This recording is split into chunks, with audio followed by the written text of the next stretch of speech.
ఇప్పుడైతే నేను only editing videos ఈ 3 minutes వీడియోలో పెడుతున్నాను. అవి కూడా నాకు చాలా చాలా ఇష్టమైన ఎడిటింగ్.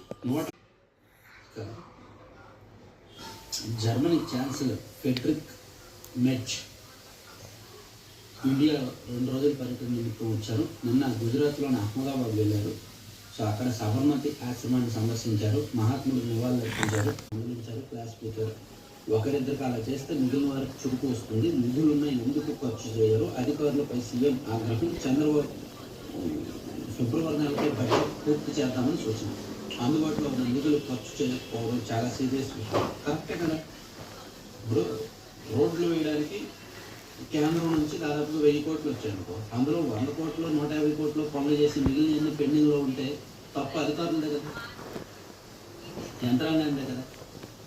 సో అలా చాలామంది చేస్తున్నారు. ఈవెన్ కేంద్ర ప్రాయోజిత పథకాలు, రెవెన్యూ రాబడి తదితర అంశాలపై చర్చలో సీఎం ఈ విషయమై సీరియస్ అయ్యారు. అలా వెనుకబడిన వారిని కౌన్సిలింగ్ ఇచ్చారు. సో 15 రోజులు ఇంకోసారి రివ్యూ చేస్తాను, మాట్లాడకపోతే మాత్రం వేటు వేస్తాను, పోస్టింగ్ ఇవ్వమని సీరియస్ అయ్యారు. సో ఎంత మోటివేట్ చేసినా పోలవరం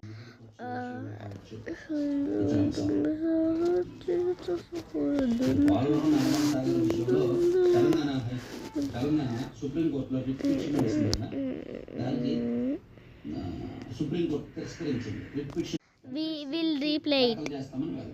పోలవరం నల్లమల సాగర్ ప్రీ ఫీజిబిలిటీ రిపోర్ట్కు సిడబ్ల్యూసి ఆమోదం తెలపకముందే ఆ ప్రాజెక్టు డిపిఆర్ తయారీ కోసం అదే సమయంలో పేర్కొన్న అంశాలపై తగిన పరిష్కారాలు ఎంచుకోవడానికి పిటిషన్ స్వేచ్ఛనిస్తున్నాం అని ధర్మాసనం తన ఉత్తర్వులో పేర్కొంది.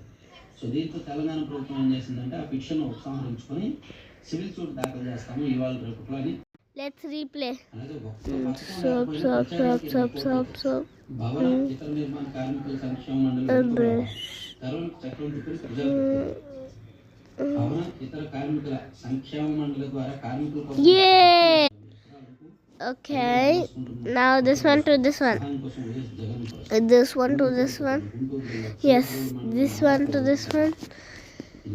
This one to this one. Yay! We gain it, friends.